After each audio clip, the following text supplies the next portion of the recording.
우리가 요한일서를 계속 살피고 있는데요. 초대교회에 이 복음을 변질시키는 사람들이 있었다고 했습니다. 그들은 당대의 철학, 그리스 철학으로 복음을 왜곡시켰습니다. 복음으로 그 시대의 철학을 뒤바꾸는 것이 아니라 그 시대의 철학적인 사조를 가지고 복음을 변질시킨 것입니다. 예수 그리스도께서 육체로 오셨다고 하는 것을 부정한 것이죠. 사도 요한은 그것은 적그리스도의 영이다, 거짓 선지자의 가르침이다라고 아주 단호하게 배격했습니다. 하나님의 아들께서 우리와 똑같은 사람 몸을 입고 이 세상에 임하셨다고 하는 것은 기독교 복음의 본질이고 가장 핵심적인 도리입니다. 왜냐하면 거기에 바로 그 사실에 인류를 향한 하나님의 사랑이 담겨 있기 때문입니다. 자, 우리가 본문에서 이미 본 내용인데요. 하나님이 자기의 독생자를 세상에 보내신 이유가 뭐라고 했습니까? 그 앞절들 보세요. 하나님이 자기의 독생자를 세상에 보내신 이유가 우리를 살리려 하심입니다. 하나님이 죄로 인해서 영원한 파멸에 던져진 우리를 하나님이 사랑하셨습니다. 그리고 우리 죄를 속하기 위하여 거기 쓴 것처럼 화목제물로 그의 아들을 보내셨어요. 이 복음에 하나님의 위대한 사랑이 담겨 있어요. 그냥 하나의 교리 체계로 끝나는 게 아닙니다.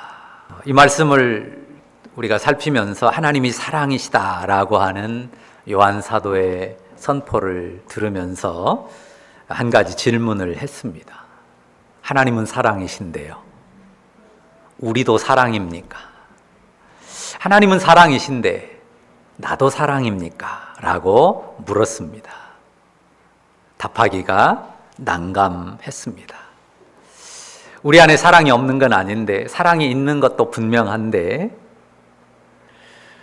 그런데 우리의 사랑은 파편적이고 매우 불완전하기 때문입니다. 우리가 복음을 믿고 복음의 은혜 안에서 우리가 서로 사랑하자 하는 권면을 받는단 말이죠. 그런데 그런 사랑의 권면을 받고 사랑을 따르려고 하는 우리지만 솔직하게 우리 자신을 들여다보면 어떻게 된다고 했습니까? 그 권면의 말씀까지도 율법으로 바꿔서 그 계명을 가지고 판단하고 정죄하기를 그치지 않는 그런 연약한 우리라는 사실을 우리가 점검했습니다. 그럼에도 불구하고 우리가 좌절하거나, 그럼에도 불구하고 우리가 포기하지 않는 까닭은 뭡니까? 우리를 사랑하시는 하나님을 믿고 그 사랑에 의탁하기 때문이죠. 그렇게 허물질 수밖에 없는 우리를 먼저 사랑하셨고요. 하나님이 먼저 사랑하셨고 여전히, 그럼에도 불구하고 여전히 사랑하시는 연고입니다. 그 주님을 바라보기 때문이죠. 우리 삶에 온통 가득한 게 뭐라 그랬어요? 우리 삶에 온통 가득한 것이 받은 사랑이라고 했습니다. 우리의 생명, 우리가 호흡하고 움직이고 기동하는 우리의 생명부터 시작해서 우리 삶 전체에 가득한 것이 온통 받은 사랑이에요. 늘 기억하고 새겨야 될 것이 이것이라고 했습니다. 이걸 잊어버리면 우리가 어긋나고 빗나가게 돼요. 하나님께 생명으로부터 시작해서 우리 삶의 모든 게 온통 받은 것뿐이라는 사실을 잊어버리면 안 됩니다. 그걸 잊으면 우리의 신앙도 삶도 어긋나고 빗나가 버리고 맙니다. 자, 이제 11절 말씀 읽어볼까요? 같이 읽습니다. 11절 같이 읽습니다. 사랑하는 자들아, 하나님이 이같이 우리를 사랑하셨은즉 우리도 서로 사랑하는 것이 마땅하도다. 하나님이 우리를 사랑하셨어요. 먼저 사랑하셨고 여전히 사랑하세요. 우리는 사랑을 받은 거죠. 하나님 사랑 온통 받은 것 투성입니다. 그러니 하나님의 사랑을 받은 우리이니 당연히 우리가 어떻게 해야 된다고요? 서로 사랑해야 된다. 서로 사랑하는 것이 마땅하다, 당연하다 말씀합니다. 아니요? 꼭 그래야 되는 거 아니잖아요. 혹시 이렇게 거절 의사를 표현하실 분 계신가요? 아마 이 시간 예배하는 여러분 가운데는 그렇게 아니라고 거절할 분은 안 계시리라고 믿습니다.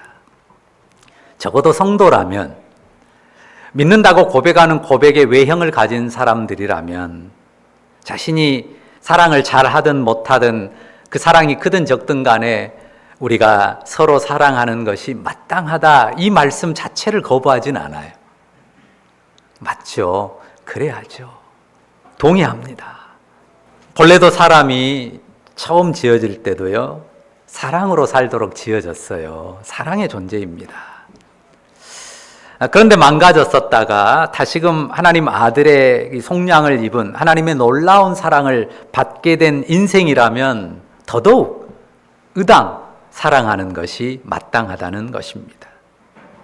자, 12절 말씀 보실까요?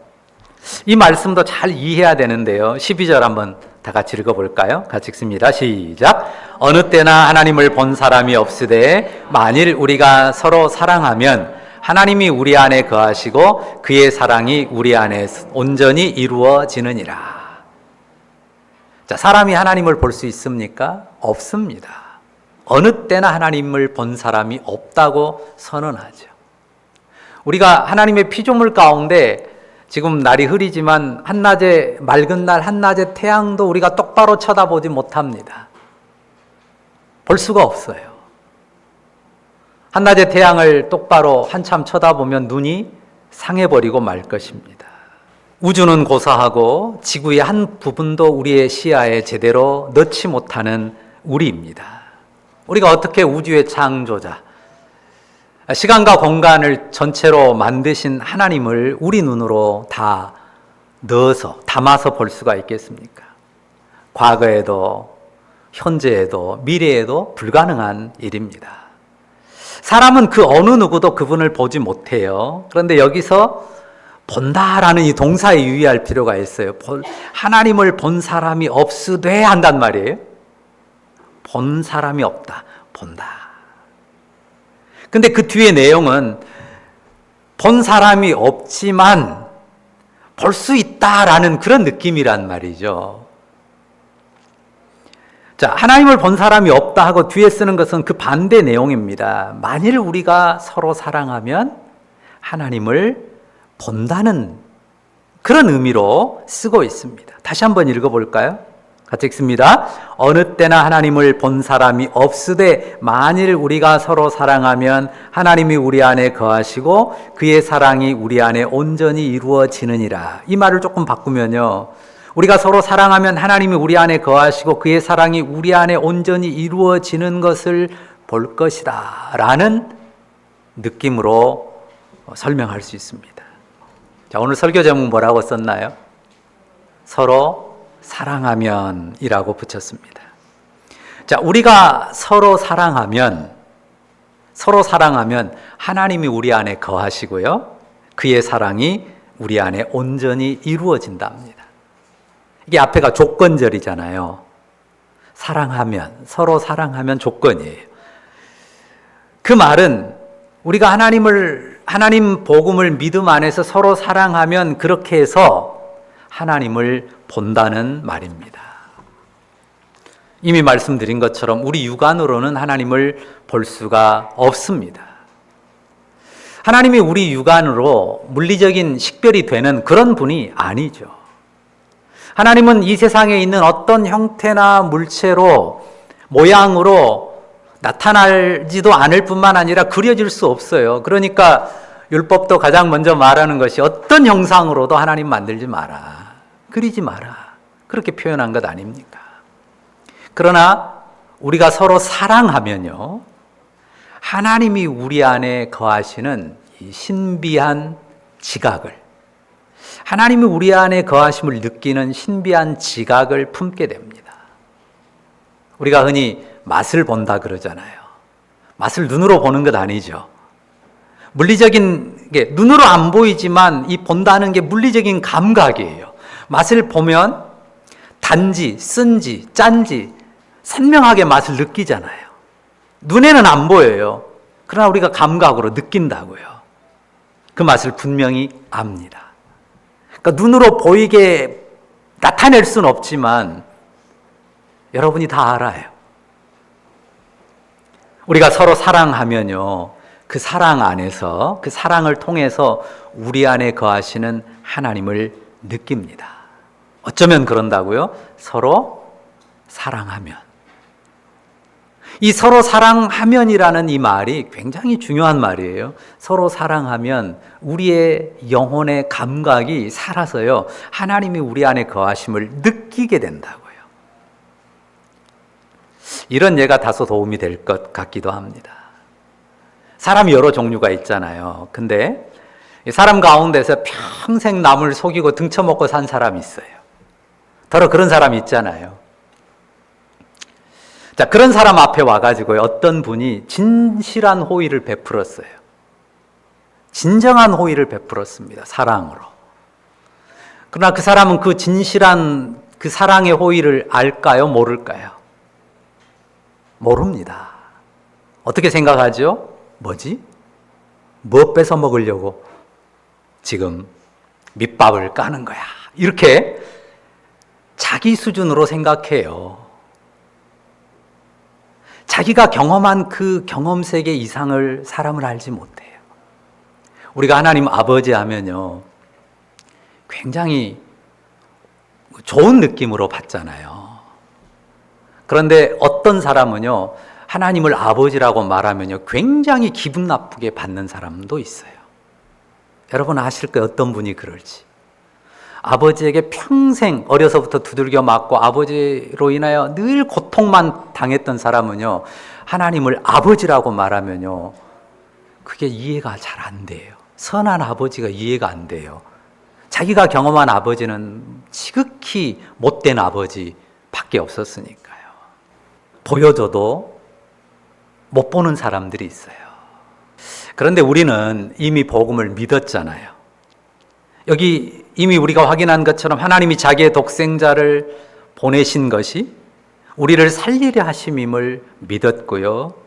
하나님이 우리를 사랑하사 우리 죄를 속하기 위하여 화목제물로 그 아들을 보내셨음을 믿습니다. 그 사랑의 하나님, 사랑의 복음을 우리 영혼에 품었단 말이죠. 그 복음을 품은, 그 복음의 사랑을 품은 사람들이 그 사랑 안에서 서로 사랑하면요, 뭘 봐요? 우리 안에 거하시는 하나님을 본다는 말입니다. 온통 의심과 미움, 적대감으로 사는 인생들은요, 하나님이 그 눈에 보이지 않습니다. 사랑의 하나님, 선하신 하나님을 볼 여백이 없습니다.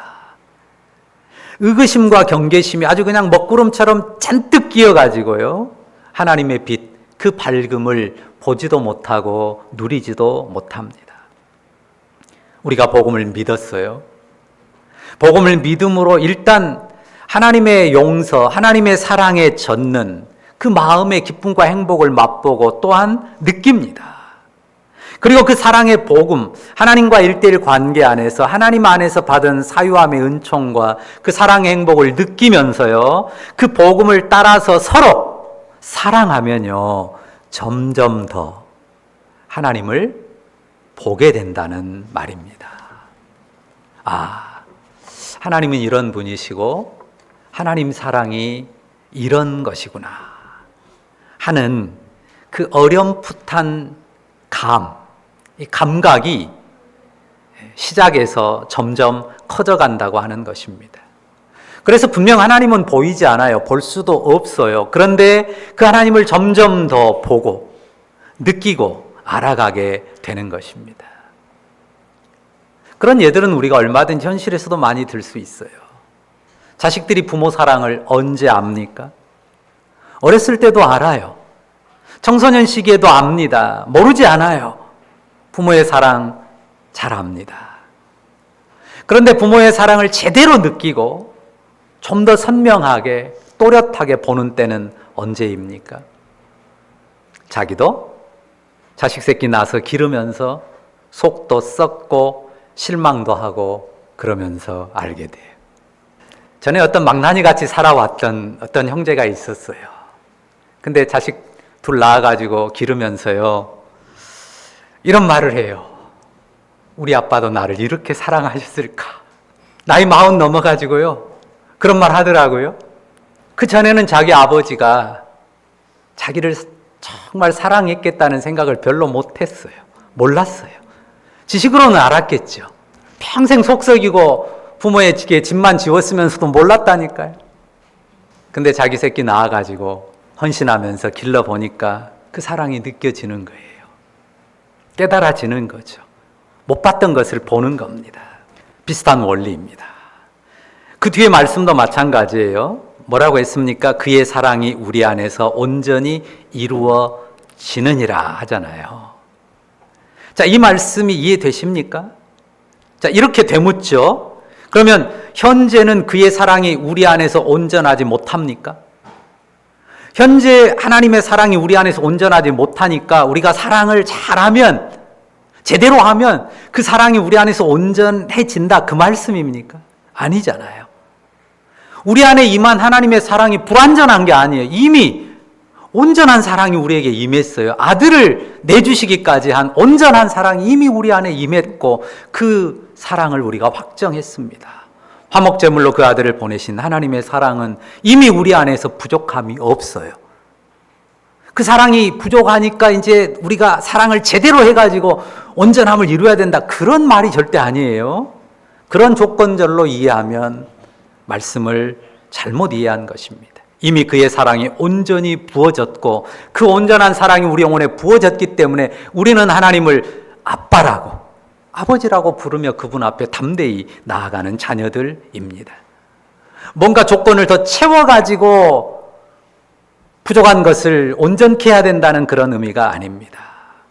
하지만 여기 그의 사랑이 우리 안에서 온전히 이루어지지 못한 부분이 뭔가 있는 것을 이야기한다면 그건 뭘까요?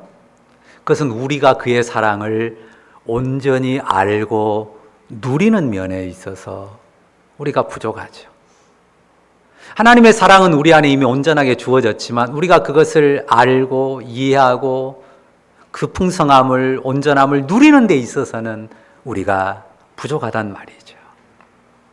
그러나 우리가 복음의 사랑을 믿은 그 믿음 안에서 서로 사랑하면 그의 사랑이 우리의 삶에서, 현실에서 온전히 이루어지는 것을 경험하게 된다는 말입니다.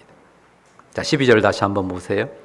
어느 때는 하나님을 본 사람이 없으되 만일 우리가 서로 사랑하면 하나님이 우리 안에 거하시고 그의 사랑이 우리 안에 온전히 이루어지느니라. 우리가 서로 사랑하면, 구원의 조건이 아니라고 했어요. 복음을 믿음으로 이미 죄사함과 구원의 은혜를 받은 것을 전제합니다. 그 사랑을 따라서, 그 복음을 따라서 우리가 서로 사랑하는 것이고요. 그러면서 하나님을 더욱 느끼고 알며 그 사랑의 온전함을 우리의 삶에서, 우리의 영혼에서 더 풍성하게 경험하며 나아가는 것입니다. 그러면 이렇게 묻겠습니다. 복음을 믿는 여러분, 우리의 삶에서 이 말씀은 내 삶의 현실로 경험되고 차곡차곡 쌓여갑니까? 어떠세요? 내가 복음을 믿음 안에서 서로 사랑하면서 하나님이 정말 우리 안에 거하시는구나, 그의 사랑이 정말 이렇게 온전하구나 하는 그 알미 점점 더 커져가고 풍성해가고 차곡차곡 쌓여가고 있습니까? 그 경험이 점점 짙어지고 있는지 아닌지 묻는 것입니다. 다른 사람들 생각할 것 없고요. 우리 자신, 나 자신을 한번 들여다보죠. 내가 서로 사랑하면서, 복음을 믿음 안에서 서로 사랑하면서 하나님 우리 가운데 거하심의 그 풍성함, 그 기쁨, 그 신비를 점점 더 느끼고, 또 하나님의 사랑이 우리 안에서 온전케 되는 것을, 그것을 경험하고 누리는 것이 점점 더 풍성해지고 있는지, 아니면 옅어지고 좀 희미해지고 있는지 어떻습니까? 그거를 묻는 거예요. 이런 말씀을 드리고 싶어요. 뭔가 그게 좀 더 희미해지고 옅어지고 있는 경우에 무엇에 묶여 있는 걸까? 무엇이 그 풍성함과 넉넉함을 더 옅어지고 또 희미하게 만드는 걸까? 생각을 해봤어요. 이런 마음이 들어요. 서로 사랑하면서 마음에 쌓인 실망, 상처, 이런 것들이 나를 묶기 때문입니다. 자, 사랑의 상처라는 말을 한번 같이 생각해 보려고 해요. 어떻게 생각하십니까? 사랑의 상처라는 말에 대해서. 사랑에 무슨 상처야? 제대로 사랑하면 상처 같은 건 없어. 혹시 이렇게 말씀하실 분 계세요? 이 말이 맞다고 정말 그래 이렇게 고개를 끄덕이면서 공감할 분은 별로 없을 것 같아요. 사랑에 무슨 상처가 있어. 제대로 사랑하면 상처 같은 거 없어. 이렇게 말할 수 있는, 외칠 수 있는 사람은, 만약 혹시 그렇게 말하는 사람이 있다면 우리가 어떻게 느낄까요? 굉장히 좀 독선적인 사람이라고 느낄 거예요. 교만한 사람이라고 느낄 겁니다. 사랑에 상처가 따른다는 말을 부인할 수 없는 현실이에요. 그래서 사랑에 실망하고요, 사랑 안 하려고 마음까지 굳힌 사람들도 많습니다. 그런데 그러면 사랑 안 하려고 마음 먹고 마음을 굳히면 상처 안 받습니까? 그러던가요? 그것도 아닙니다. 사랑에 상처가 있고 그 실망했다고 난 사랑 안 해야지 마음을 굳히고 등지고 돌아서면 그렇다고 상처 안 받는 것도 아니에요. 어차피 인생은 상처 가득한 인생입니다. 여기서 우리가 확인하려고 하는 것은요, 우리 마음에 새기려고 하는 것은 우리가 하나님 사랑을 따라 사랑할 때도, 우리가 하나님 사랑을 따라서 서로 사랑할 때도 상처는 있다는 거예요. 세상과 인생의 한계 때문에 어쩔 수 없습니다. 그러니까 우리가 실망하는 게 뭐냐면요, 왜 하나님 사랑 안에서 하나님 사랑을 따라서 사랑한다는데 왜 상처가 있고 실망이 있는 거야 하는 그런 마음이 있다는 거예요. 이렇게 생각하는 것은 바르지 않다는 것을 말씀드리는 거예요. 여기 우리가 서로 사랑하면에요, 상처도 포함이 됩니다. 상처 없는 사랑을 말하는 게 아니에요. 상처를 배제한 사랑을 말하는 게 아닙니다. 하나님 사랑을 따르는 고매한 사랑이잖아요. 그러니 상처가 없어야 된다라고, 없을 거라고 생각하지 말라는 말입니다. 그런 기대를 품는다면, 그래서 더 실망한다면 신앙을 아주 오해한 것입니다. 상처받았다고 실망했다고 슬며시 사랑을 저부려 하면요, 분명한 것은 하나님 사랑을 배우지 못합니다. 느끼지 못합니다. 경험하지 못합니다. 서로 사랑하면 상처에도 불구하고 상처를 받으면서도 우리가 서로 사랑하면 하나님이 우리 가운데 거하심을 보게 되고 알게 되고 또 그분 안에서 우리가 행하게 되는 것입니다. 상처에 맞서고 실망을 넘어서면서 우리가 서로 사랑하는 것이에요. 상처와 실망에 맞서서 서로 사랑하면서 사랑의 하나님을 배워요. 상처받았다고 또 실망했다고 사랑하려는 마음을 접으면요, 분명히 말합니다, 하나님의 사랑은 점점 희미해지고요, 또 옅어집니다. 보지 못하고 누리지 못합니다. 말씀을 묵상하면서 이런 생각을 하게 되더라고요. 하나님도 사랑의 상처가 참 많은 분이라는 것을 아시죠? 구약 성경을 읽어보세요. 읽어서 아실 거, 안 읽어도 아실 거, 이미 알고 있는 내용이잖아요. 인생들로 인해 하나님이 너무너무 상처를 많이 받으세요. 하나님이 인생들 때문에 실망한 이야기, 슬퍼한 이야기, 분노한 이야기가 구약 성경에 얼마나 많이 쓰여 있습니까? 구약 성경의 역사가요, 하나님 실망의 스토리라고 말해도 과언이 아니다 할 것입니다. 사람 육체를 입고 오신 하나님의 아들의 사랑은 어땠습니까? 거스르고 대적한 사람들이 많았습니다. 이해 못하고 떠난 이들도 많았습니다. 함께했던 제자의 배신도 있었습니다.